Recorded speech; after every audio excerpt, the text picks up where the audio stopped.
वडिलांची स्टोरी अशी होती की जर अशी सेकंड शिफ्ट वगैरे असली तर शेवटची ट्रेन वगैरे पकडली की 12:30-1च्या दरम्यान ते यायचे. आम्ही ज्या ठिकाणी राहत होतो त्या ठिकाणी जरा सामसून एरिया होता. ज्या स्टेशनला उतरल्यानंतर पूर्ण असं जंगल किंवा थोड्या थोड्या झाडी होत्या. तो असा की त्या रस्त्याने जाताना जर मित्र सोबत असले तर त्यांना काही वाटायचं नाही, पण जर मित्र सोबत नसले आणि वडील एकटेच जात असले त्यांना स्पष्ट त्यांच्या नावाने हाक मारली जायची.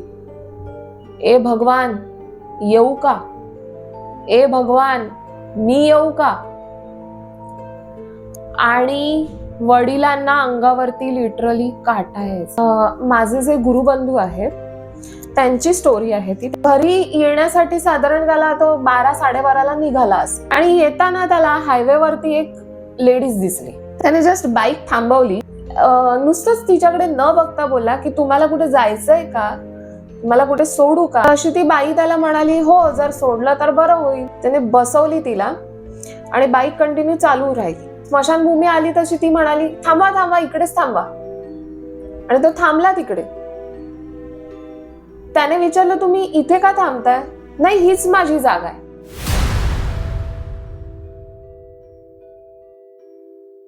नमस्कार मंडळी, स्वागत आहे तुमचं तुमच्या चॅनलवरती ज्याचं नाव आहे घरच्या घरात. आणि आज आपण पुन्हा आलो एक नवीन व्हिडिओ घेऊन. ऍक्च्युली हा नवीन व्हिडिओ नाही तर हा एक पार्ट 2 आहे. जसं की तुम्ही पहिला पार्ट बघितला असाल आतापर्यंत, जो मी ॲस्ट्रोलॉजर मॅम जी आमच्यासोबत आली होती त्यांच्यासोबतचा टाकलेला आहे. तर हा त्याचा कंटिन्युएशन आहे, काइंड ऑफ पार्ट 2. इफ तुम्ही पार्ट 1 नाही बघितलं असेल तर तुम्हाला वरती आयकॉनवरती तुम्हाला येईल सजेशनमध्ये, तर तुम्ही ते बघू शकतात. आणि हा असं त्याला लागून नाहीये तर तुम्ही हा बघूनही नंतर तो पार्ट बघू शकता, तर असं काय हे नाहीये. तर आता आपण सुरू करूया. तरी जे आता नवीन व्ह्यूअर्स असतील तर तुम्ही त्यांना कसं इंट्रोड्यूस कराल. नमस्कार, मी सौ सर्वदा प्रभू. गेली 20 वर्ष ॲस्ट्रोलॉजी या फील्डमध्येच आहे आणि माझ्या वडिलांकडूनच हे प्रोफाईल माझ्याकडे चालून आलेलं आहे. या ठिकाणी मी माझे काही स्वतःचे अनुभव सांगितलेले आहेत, माझ्या घरातून असलेले अनुभव सांगितलेले आहेत. शाबरी विद्येमध्ये असल्या कारणाने घरातून देखील मला बरेच अनुभव मिळालेले आहेत. ओके, मग आपण पहिल्या स्टोरी पासून सुरू करूया. तुम्ही एक अनुच्या आईची गोष्ट म्हणून समथिंग होती सांगणार होता, तर ती काय आहे.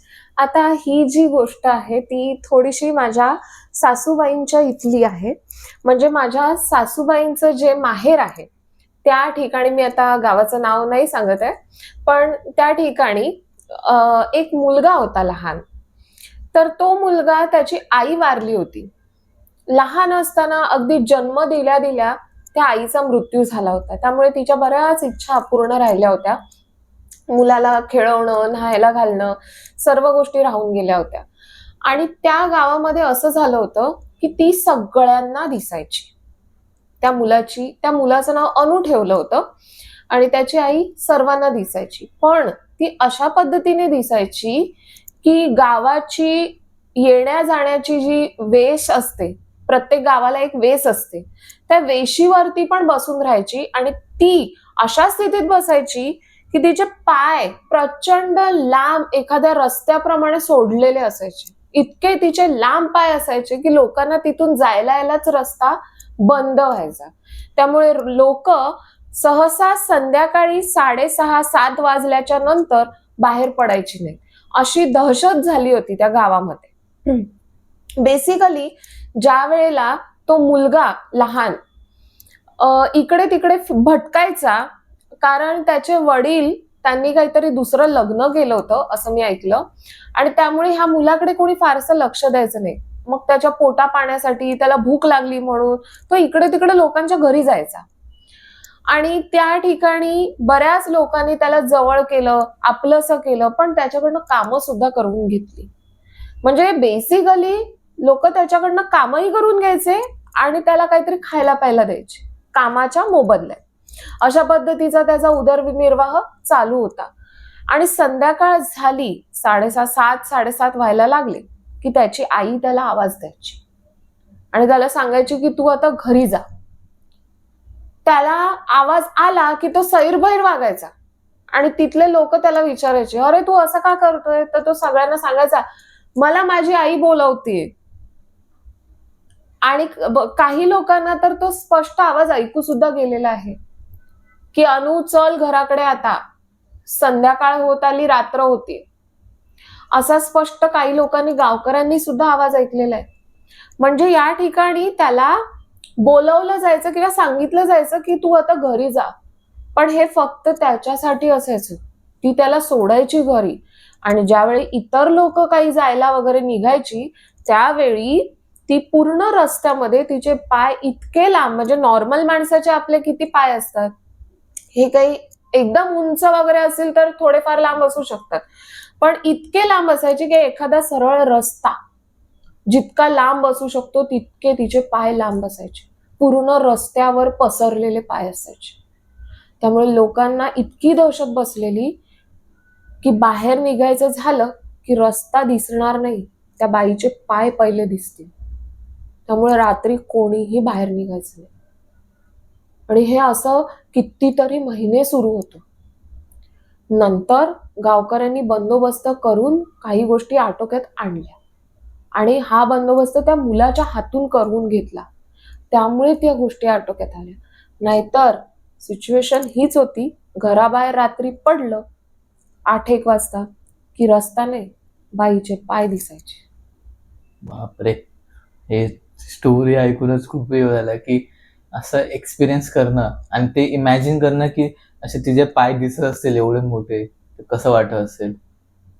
खूपच हे होतं. मग असंच एक तुम्ही स्टोरी, तुमच्या वडिलांची एक स्टोरी सांगणार होता, तर मग ती काय आहे? वडिलांची स्टोरी अशी होती की ते, जसं मी आधीच्या पण एपिसोडमध्ये सांगितलं की महिंद्रा अँड महिंद्रा कंपनीत कामाला, त्यामुळे शिफ्ट ड्युट्या. जर अशी सेकंड शिफ्ट वगैरे असली तर शेवटची ट्रेन वगैरे पकडली की 12:30-1च्या दरम्यान ते यायचे, उतरायचे. तर आम्ही ज्या ठिकाणी राहत होतो तो एरिया, इथे नाव नाही घेऊ शकत ना, त्यामुळे फक्त असंच सांगते की आम्ही ज्या ठिकाणी राहत होतो त्या ठिकाणी जरा सामसून एरिया होता.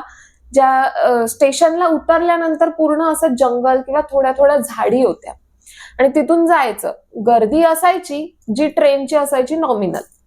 त्यावेळेला एवढी वस्ती सुद्धा नव्हती, एकदम 95 मधली गोष्ट जर सांगायची झाली तर.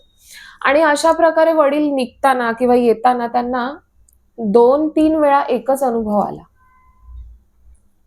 तो असा की त्या रस्त्याने जाताना जर मित्र सोबत असले तर त्यांना काही वाटायचं नाही, पण जर मित्र सोबत नसले आणि वडील एकटेच जात असले, त्यांना स्पष्ट त्यांच्या नावाने हाक मारली जायची. ए भगवान, येऊ का? ए भगवान, मी येऊ का? आणि वडिलांना अंगावरती लिटरली काटा यायचा, कारण त्यांचं नाव माहीत कसं कोणाला. आणि तिथे आजूबाजूला रस्त्यावर कोणी नसायचं, फक्त झाडं सोडली तर. त्यांना कळायचं की हा नॉर्मल माणसाचा आवाज नाही. त्यामुळे एक गोष्ट त्यांना माहिती होती की असा आवाज आल्यानंतर मागे वळून बघायचं नाही. ते सरळ चालत राहिले, सरळ चालत राहिले, घरापर्यंत आले. आणि घरात आल्यानंतर त्यांनी माझ्या आईला ऑलरेडी सांगून ठेवलं होतं की ज्या वेळेला मी डोर वाजवणार तेव्हा मी तुला 4 ठोके देणार, 3 ठोके नाही देणार. कारण 3 ठोके हे आपले नॉर्मल माणसाचे नसतात, आणि 4था ठोका असेल तो माझा असेल. त्यामुळे मी 4 वेळा नॉक करेन, आणि आई पण 4 वेळा नॉक केल्यानंतरच लॉक खोलायची. अशा पद्धतीने त्यांचा तो कोड फिक्स होता. पप्पांनी 4 टाइम नॉक केला, मम्मीने डोर खोला, पप्पा आतमध्ये गेले, आणि जसा डोर लॉक केला तसा बाहेरून मोठ्याने हसण्याचा गडगडाटाचा आवाज आला, आणि सांगितलं, वाचलास, वाचलास रे, वाचलास. असा लिटरली आवाज ऐकायला आला, आणि तो माझ्या आईला देखील आवाज आला की इतका मोठा आवाज होता त्यांचा, वाचलास, वाचलास रे, वाचलास. अशी ती स्टोरी होती पप्पांची. खूपच खतरनाक. आणि ते एकटे त्या रूट मधनं आले एवढे. आणि असं म्हटलं जातं की असं जेव्हा आवाज येतो तर मागे बघायचं नसतो आणि वरून त्यांना त्या प्रतिसाद पण करू नये त्या आवाजाला, हो किंवा तुम्ही हो किंवा काही बोललात तर हे गोष्टी लगेच मागे लागतात. आणि ह्यांचं असं असतं की हे डायरेक्टली तुमच्यावरती हे करू शकत नाही, ह्यांना एक तुमच्या साईडनी एक वे हवा सिग्नल असतो, लागतो सिग्नल हवा असतो. की तुम्ही बोलवलं तर. म्हणून असं बोललं जातं की अशा ठिकाणी गेला की असं बोलू नये की चल म्हणून, बाय हो. किंवा येतो करून, हो की असं बोलू नये अशा किंवा शब्दाने. असंही परतून बोलू नये की कोण आहे. हा, तर ते- अशा कंडिशन मध्ये ती एंटिटी तुमच्या समोर येण्याचे पूर्ण Attract चान्सेस होतात असतात. खूप. म्हणून मग ते अवॉइड केलं पाहिजे हे असं बोललं जातं. आणि हे आताच्या ह्याच्यामध्ये तरी एवढं नाही, पण त्या टाइमला तर खूप हा. जास्त होते तेव्हा experience. वर्दळ जास्त नव्हती माणसांची हो. म्हणून. आणि एवढं असं जंगलातून असं म्हणजे काइंड ऑफ हो. पूर्ण सामसूम एरिया, त्यातून असं येणं, पूर्ण रस्ता, पूर्ण निर्मनुष्य रस्ता. असं. तेच खूप हे होतं. असं सेम दुसरे एक कोणती स्टोरी तुम्ही सांगाल? ती स्टोरी अशी आहे की माझे जे गुरुबंधू आहेत त्यांची स्टोरी आहे ती, त्यांनी सांगितलेली. तर त्यावेळेला त्यांना असं काही फील्ड कुठलं घ्यायचं किंवा त्यांचं काही असं ठरलं नव्हतं की ते कुठल्या वेने जाणार आहेत पुढे, कुठल्या गोष्टीमध्ये गती आहे. पण एक कुमार वय असतं व्यक्तीचं, आणि कुमार वयात मुलं कशी थोडीशी स्ट्रॉंग असतात, त्यांना वेळे काळाचं फारसं बंधनं वाटत नसतात.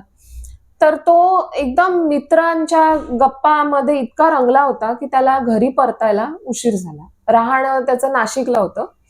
तर घरी येण्यासाठी साधारण त्याला तो 12-12:30ला निघाला असेल मित्रांच्या गप्पांतून. आणि येताना त्याला हायवेवरती एक लेडीज दिसली. तर ती लेडीज अशी दिसली की त्याला असं वाटलं, अरे ही बाई एकटी इकडे उभी इतक्या रात्री, तर कदाचित हिच्यावरती काहीतरी वाईट प्रसंग पण येऊ शकतो. आणि तो रस्ता तसा काय फारसा वर्दळीचा वाटला नाही त्याला. त्याने विचार केला की ह्या बाईला आपण सोडूया, त्यांना विचारूया थांबून. तर त्याने एक गोष्ट मात्र फार चांगली केली की त्या बाईकडे पाहिलं नाही, तिच्या चेहऱ्याकडे पाहिलं नव्हतं. त्याने जस्ट बाईक थांबवली आणि नुसतंच तिच्याकडे न बघता बोलला की तुम्हाला कुठे जायचंय का, तुम्हाला कुठे सोडू का, कारण हा रस्ता बरोबर नाहीये. तशी ती बाई त्याला म्हणाली, हो जर सोडलं तर बरं होईल. तर हा त्यांना म्हणाला की ठीक आहे, तुम्ही बसा पाठी, मी तुम्हाला सोडतो. त्याने बिलकुल बघितलं नाही त्या बाईचा चेहरा. त्याने बसवली तिला आणि बाईक कंटिन्यू चालू राहिली. त्याने विचारलं की तुम्हाला कुठे जायचं. ती म्हणाली तू चल पुढे, मी तुला माझा स्टॉप आला की सांगते. तो चालत राहिला. आणि काही अंतर गेल्यानंतर एका लांब अंतरावरती स्मशानभूमी पण लागत होती. म्हणजे त्याच्या घराकडे जायला त्या स्मशानभूमीच्या इकडनंच तो रस्ता होता बेसिकली, आणि तो पुढे जाणार होता. त्यामुळे त्याला सुद्धा काही वेगळा प्रॉब्लेम असा वाटला नाही, कुठली वळणं वगैरे घ्यायची होत नव्हती.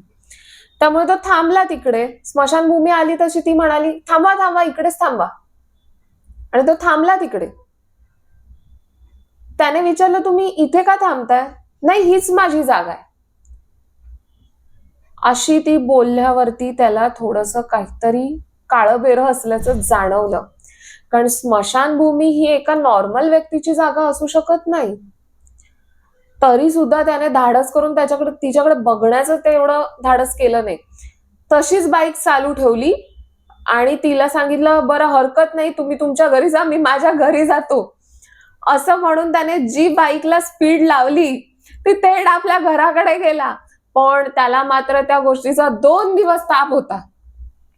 भले त्याने त्या बाईचा चेहरा बघितला नव्हता, पण कुठेतरी एक त्याला माहित होतं की ती बाई जिला मी सोडली ती स्मशानभूमीवरती उतरलेली. अर्थातच नॉर्मल व्यक्ती स्मशानभूमीवर उतरणार नाही. आणि जेव्हा त्याने तिला सोडलेली तेव्हा साधारण 1-1.5 वाजला होता.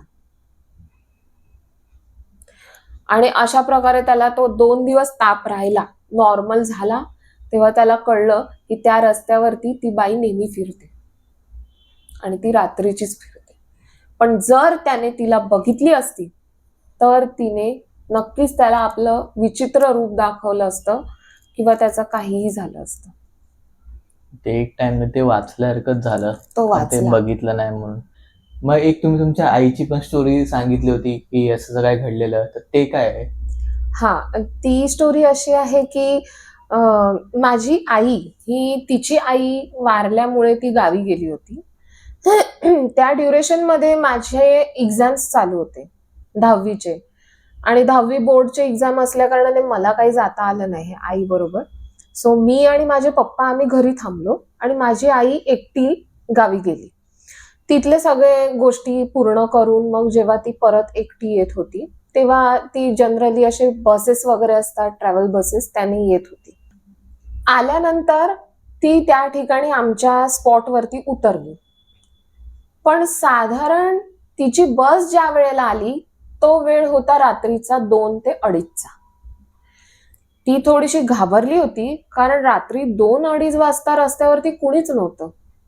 बस तिला सोडून तिथून निघून गेली होती आणि रस्त्यावर मात्र कुणीही दिसत नव्हतं. त्यामुळे तिला थोडं भियाल्यासारखं वाटत होतं. तिने बाबांना फोन केला होता की मला तुम्ही घ्यायला या, मी उतरते. पण बाबांना घरातून निघून ती ज्या ठिकाणी उतरली होती तिथे जाईपर्यंत थोडा वेळ जाणार होता आणि तिच्या हातात सामान देखील होतं. त्यामुळे ती जिथे उतरलेली तिथेच आपल्या 2 बॅगा घेऊन उभी राहिली. आता ही वाट बघत होती की बाबा कधी येणार. पण तेवढ्यातच तिला एक अशी गोष्ट दिसली. एक माणूस रस्त्याने चालत येतोय 2:30 वाजता रात्री, कचरा टाकायला येतोय. त्याच्या हातामध्ये लिटरली डस्टबिन होती कचऱ्याची. पण तो माणूस नॉर्मल वाटत नव्हता. तो असा की तो उंच आणि इतका लांब त्याचे हात होते, अजानुबाहू ज्याला आपण म्हणू शकतो, की त्याचे हात त्याच्या पायाच्या गुडघ्यापेक्षा सुद्धा खाली होते. नॉर्मल आपले हात हे आपल्या पायाच्या गुडघ्याच्या वर असतात, पण त्याचे हात गुडघ्याच्याही खाली आलेले आणि तो उंच होता माणूस. म्हणजे ती बघतच राहिली 2 मिनिटासाठी की हा असा कसा माणूस असेल की ज्याचे हात गुडघ्यापेक्षा पण लांब आहेत. पाया एवढेच त्याचे हात वाटत होते आणि त्याच्या हातात ती डस्टबिन होती. आणि तो चालत आला आईपर्यंत आणि तिथे थांबला. आणि त्याने माझ्या आईला विचारलं, तुम्ही इथे का थांबलेत, तुम्हाला कुठे जायचंय?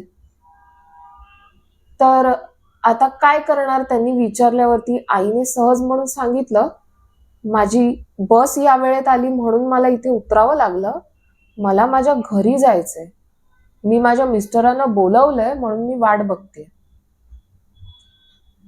तसा तो माणूस म्हणाला, तुम्हाला रिक्षा हवी आहे का? आई थोडी भांबावली. ती नकोही नाही बोलली आणि होही नाही बोलली. आणि त्याने काहीतरी ना त्याचा हात असा सरळ पुढे नेला आणि जसा तो पुढे नेला ना तसं त्याच्या हातातून काहीतरी असं वीज गेल्यासारखं दिसलं. आणि ज्या ठिकाणी ते वीज गेल्यासारखं दिसलं त्या ठिकाणी आईचं लक्ष गेलं तर एखादा मोठा बल्ब, जसं की एखाद्या गाडीची हेडलाईट कशी डोळ्यावरती यावी त्या पद्धतीने त्या बल्बचा फोकस माझ्या आईच्या डोळ्यावरती आला. थोडस जसं बघितलं ना तर ती एक हळूहळू लुकलुक लुकलुक करत बल्ब येत होता आणि ती रिक्षा तिला दिसायला लागली. आता ज्या ठिकाणी आमचं घर आहे तिथे एक कमान लागते. त्या गेटवरती नाव दिलेलं आहे, कुठल्या त्या गल्लीचं नाव आहे ते. आणि त्याच्या बाजूलाच लागून ती गल्ली होती जिथून रिक्षा येत होती. ती रिक्षा तिकडनं आली आणि माझ्या आईच्या पुढ्यात येऊन थांबली. आईने दोन्ही बॅगा गपचूप त्या रिक्षेत टाकल्या, कारण आईला माहिती होतं तिकडे काही गडबड गोंधळ करून उपयोग नव्हता, कारण तिथे सगळं वातावरण तिला वेगळं आणि विचित्र वाटवत होतं. पण बाबांना यायला वेळ होता. मग तिने त्या रिक्षेत बसल्यानंतर ती रिक्षा सरळ वळताना त्याने विचारलं आईला, तुम्हाला कुठे जायचंय? आईने परत त्या कमानीवरच नाव सांगितलं. तरी देखील तो पुन्हा विचारतोय, तुम्हाला कुठे जायचंय, ते कुठली गल्ली? तरी आईने गपचूप सांगितली, ही समोरचीच गल्ली आहे. त्याने ती वळवली रिक्षा आणि आतमध्ये सुरुवात केली. तोपर्यंत बाबा त्या गल्लीच्या तोंडावर आले होते. त्यांना देखील तिने रिक्षेत घ्यायला सांगितलं. रिक्षावाल्याने आतमध्ये घेतला आणि पुढे आमच्या बिल्डिंग पर्यंत येऊन थांबला. बिल्डिंग पर्यंत थांबल्यानंतर आईने त्याला 50ची नोट दिली, नाही 100ची नोट दिली. 100ची नोट दिली तेव्हा पण विचारलं की अहो तुमचे किती झाले रिक्षेचं भाडं. जनरली सर्वांना माहिती आहे मुंबईमध्ये रात्री ट्रॅव्हल करताना रिक्षेचं भाडं जास्त होतं. तरी त्याने सांगितलं द्या तुम्हाला काय द्यायचे ते. आईने 100 नोट पुढे केली, तिला हाताला तीच लागली. आता तो बोलतो थांबा तुम्हाला ह्याचे रिटर्न देतो. आणि त्याने ते पुढचं रिक्षाचं जे कव्हर असतं जिथे पैसे ठेवतात ते असं ओपन केल्यावरती लिटरली त्याच्यात दिसत होतं की त्यात थप्प्या होत्या पैशांच्या, गाद्या होत्या पैशांच्या लावलेल्या. आणि त्या इतक्या होत्या की एक रिक्षावाला एवढ्या गाद्या लावूच शकत नाही पैशांच्या. आणि जो त्याने आरोळी ठोकली हा हा करून हसण्याची की आमच्या वॉचमनला सुद्धा भीती वाटली. तो सुद्धा धावत आला आणि तो बघतच राहिला तिकडे की हा रिक्षावाला एवढ्या मोठ्याने कशी काही गर्जना करून हसू शकतो. आणि त्याने त्यातली 20ची नोट काढली आणि माझ्या आईच्या हातावर टेकवली. आणि ती रिक्षा तिकडनं वळली, थोडीशी बाहेर गेली आणि आम्हाला पुढे जाताना दिसलीच नाही. जिथे वळली तिकडेच गायब झाली. ही स्टोरी माझ्या आईला म्हणजे माझ्या आईने मला सांगितली. तिच्या बाबतीत ही घडली आणि मी तेव्हा 10वीत होती. म्हणजे न कळत्या वयात सुद्धा नव्हती मी. प्रॉपर कळत होतं की काय घडलंय आणि हे तिच्याबरोबर घडलं. पण हे घडल्यानंतर त्या परिस्थितीत सुद्धा स्वतःला सावरून ते घरी आले. फक्त एवढंच की त्या लोकांनी तिला काही त्रास दिला नाही, तिला त्यांनी सोडली सुखरूप. पण जर तिने काही प्रश्न वगैरे केले असते किंवा चर्चा केली असती तर काही घडू शकलं असतं. त्यामुळे प्रसंगवधान ठेवून तिने त्या पद्धतीने राहिली म्हणून ती वाचली.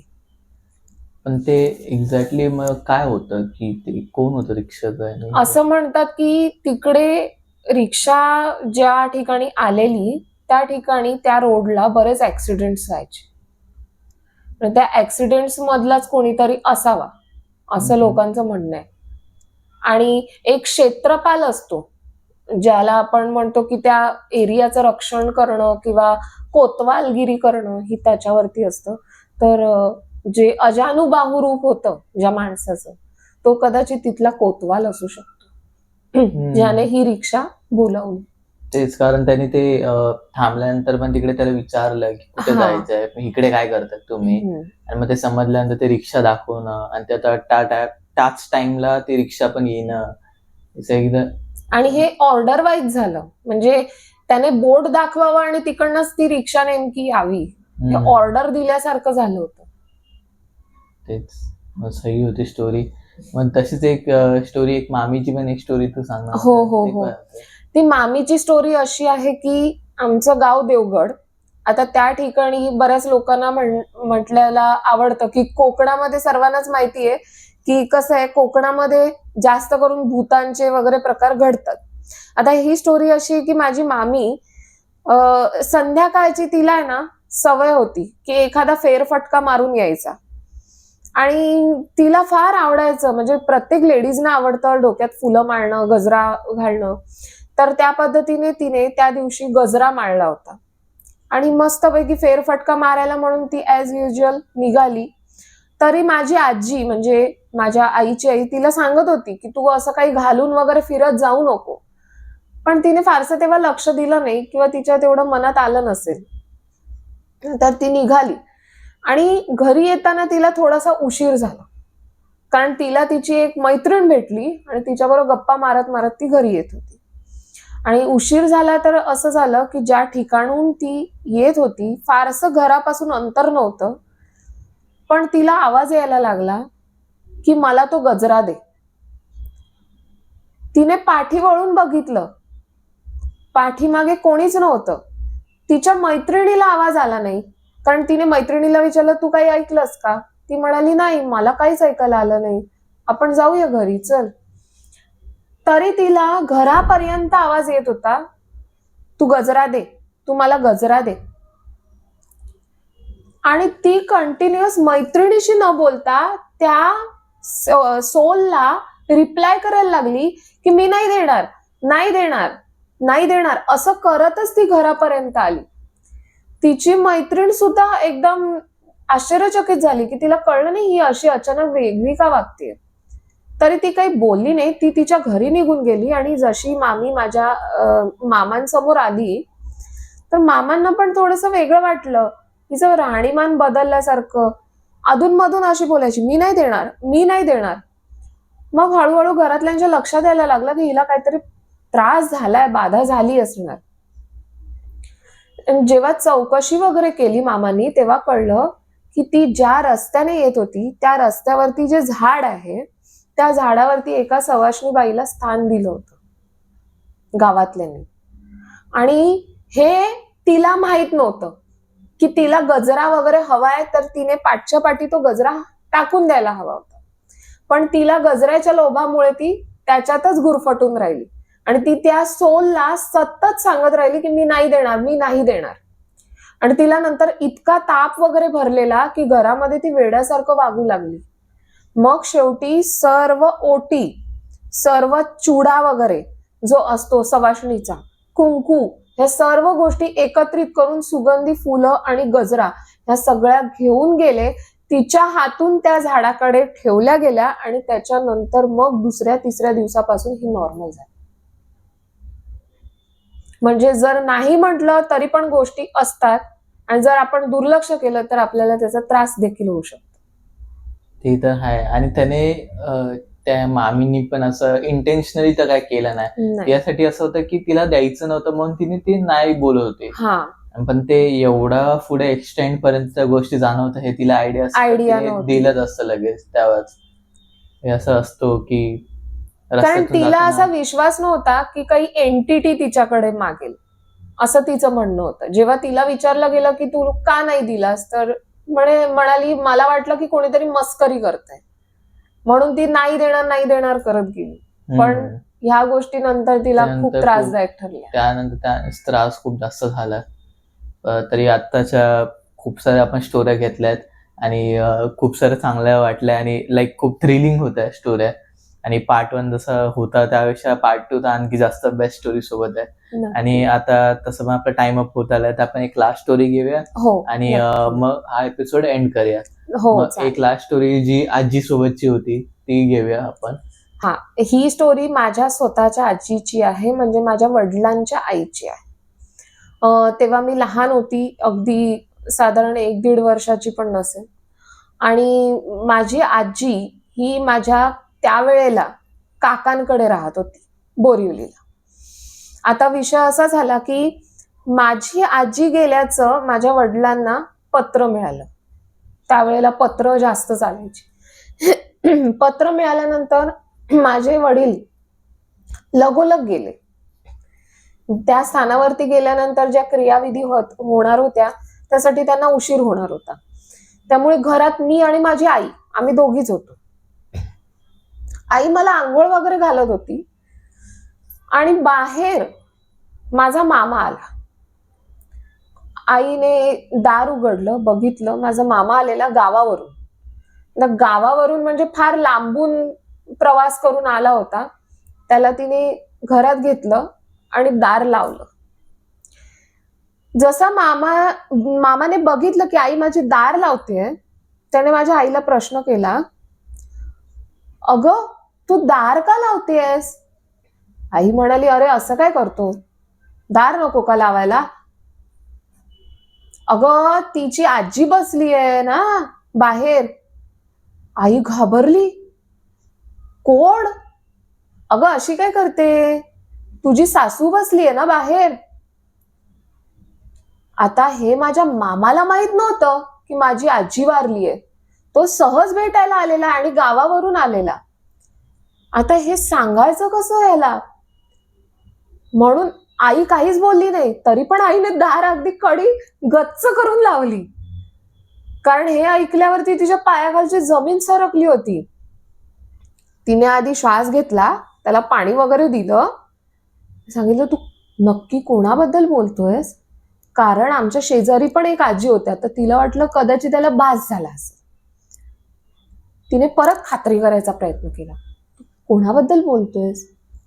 तर तो म्हणाला, अगं मी तुझ्या सासूबद्दलच बोलतोय. ती काय बाहेर बसलीये गोणपाटावरती, कारण माझी आजी स्वच्छ होती, तिला कापडं स्वच्छ लागायची, त्यामुळे बसताना ती कापडं खराब होणार नाही याची फार काळजी घ्यायची. मग काहीतरी अंथरूनच त्याच्यावर बसायची. तिने गोंदपाट टाकलंय आणि ती बाहेर बसली आहे असं मामा म्हणाला. आणि मी म्हणे तिलाच विचारलं की आहे का ताई आतमध्ये, तर ती म्हणाली हो, ती ना मुलीला आंघोळ घालतीये. म्हणजे इतपत माझ्या आजीने त्यांना इन्फॉर्मेशन देऊन झाली होती की माझी आई मला आंघोळ घालते आतमध्ये, हे त्या सोलला माहिती होतं. आणि ती सोल म्हणजे माझी आजी माझ्या मामांना स्पष्ट बोलली की हो ती घरात आहे पण मुलीला आंघोळ घालतीये. म्हणून माझा मामा 2 मिनिटं तिच्याशी गप्पा मारत होता. आणि हे त्याने तिला सांगितलं आईला. ते ऐकून ती थक्क झाली आणि धपकन जमिनीवर बसली आणि म्हणाली, अरे हे काय बोलतोयस तू, आज हे घरात नाहीयेत कारण तिला स्मशानात जाळायला नेलीये. आणि हे ऐकून माझा मामा पण शांत बसला. मग काही वेळ तसाच गेला आणि मग त्यांनी सगळं सुरळीत घरातलं वातावरण होण्यासाठी विषय बदलायचा प्रयत्न केला. पण काही केला तो विषय त्यांच्या डोक्यातून महिनाभर तरी जात नव्हता. तेव्हा मग बाहेर जाऊन बघितलं की आहेत का? त्यांची डेअरिंग झालीच नाही बाहेर जाऊन बघण्याची. नाही तर मग परत दिसलं असतं तर. कारण माझी आजी ज्या वेळेला एक्सपायर झाली त्यावेळेला शनिवार होता आणि त्या दिवशी अमावास्या होती. म्हणून ते असं त्यावेळेला तिचा सोल जास्त पॉवरफुल झालेला, म्हणून ही घटना घडली. तरी ती फक्त मामाला दिसली म्हणून, जर ती घरात येऊन बसली असती आणि मम्मीला दिसले असते हो. तर मग ते आणखीन झालं असतं. सही होतं. लाईक एंडिंग पण तुम्ही असं स्टोरी केली की एकदम फुल ह्याच्यामध्ये होती की असं झालं आणि ते 2 मिनिट तो गप्पा मारत बसलेला बाहेर हो. त्यासोबत. पहिले मला वाटलं की जस्ट फक्त विचारलं आणि घरी आला तेवढं असेल, नाही, पण ते एवढं व्यवस्थित पूर्ण बोलून पूर्ण तुमचा प्रवास कसा झाला, काय खायला मिळालं का, हे ते सर्व विचारलं. हो, नंतर मग घरी आला. आणि ते कडी लावताना ती तेव्हा मम्मीची काय परिस्थिती असेल ते विचार करताना कसं तरी वाटतं की तसं कडी लावतोय आणि ते असं बोलतोय की असं बाहेर आहे करून. ते असं त्या मोमेंटला त्यांनी जे एक्सपिरियन्स केलं ते खूप वेगळं होतं. हो. तसं बोलून तर आपण एक्सप्रेस नाहीच करू शकत किती नाहीच. ट्राय केलं तरी पण सही होतं तुमच्यासोबतच्या स्टोऱ्या. थँक्यू सो आणि मच. आता आपण एंड करूया पॉडकास्टला. हो. आणि ॲज युजल त्यांचे जे पण तुमचे इन्स्टा आयडी किंवा तुमचं जे पण काय कॉन्टॅक्ट असतील युट्यूब चॅनल किंवा And all. इंस्टाग्राम ते आपण आपल्या व्हिडिओच्या खाली डिस्क्रिप्शन मध्ये टाकून ठेवू. आणि तुम्हाला पण ॲस्ट्रॉलॉजी रिलेटेड काही गोष्टी विचारायच्या असतील किंवा काही सजेशन्स घ्यायचे असतील तर तुम्ही त्यांना कॉन्टॅक्ट करू शकता. नक्कीच. आणि त्यांचे कंटेंट पण आहे त्या रिलेटेड, असं ते तुम्ही बघू शकता. तुम्हाला त्यातून काही तुमच्या फायद्याचं असेल किंवा तुम्हाला काही माहिती भेटणार असेल तर तुम्ही ते त्यातून डायरेक्ट चेकआउट करू शकता.